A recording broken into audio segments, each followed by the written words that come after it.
First, I want to talk about something very important, and that is that knife crime is at nightmare proportions. And just a couple months ago, there was an article that was posted in the Telegraph that said this, quote, Sadiq Khan criticized for tackling of knife crime as 100th teenager killed during his time of mayor. 100 teenagers killed during the current mayor's time in office. That is unacceptable.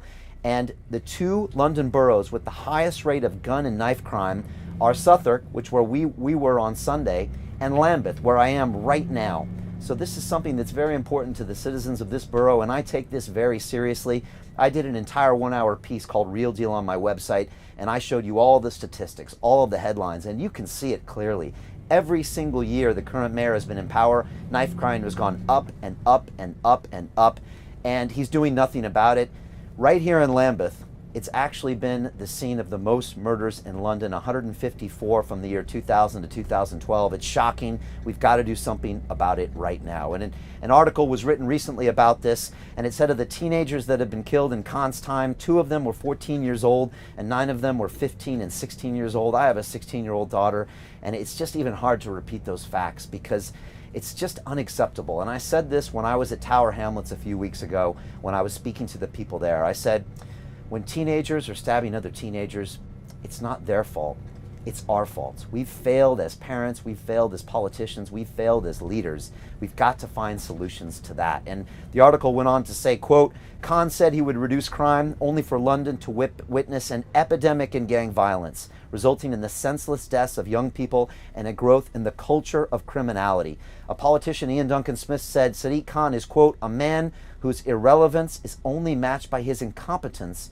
when called upon to make decisions. And another politician said, quote, 100 teenagers have died since Sadiq Khan became mayor. That's 100 mums who can no longer hug their children or see them grow up. And I think about my wife, Mariana.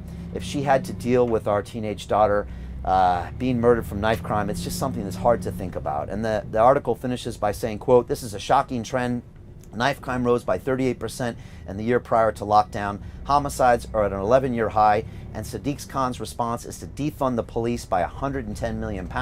And to finish out, the article says, it is a terrible indictment of Sadiq Khan. Londoners deserve a safer, fairer, and more affordable city. If Sadiq Khan won't deliver it, then he should step aside for someone who can, unquote.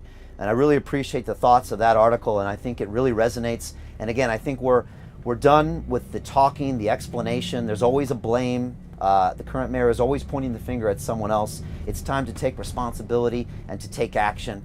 And I have real strong policies when it comes to tackling the knife crime in this city. We need to get more police on the ground, period. We need to better train our police, but we also need to invest in our communities. And that's where a lot of the problem happens, because our teenagers don't have other things that they can do. We need to invest in these communities and community centers, and I've got a whole detailed plan for that on my brianformayor.lund policy page.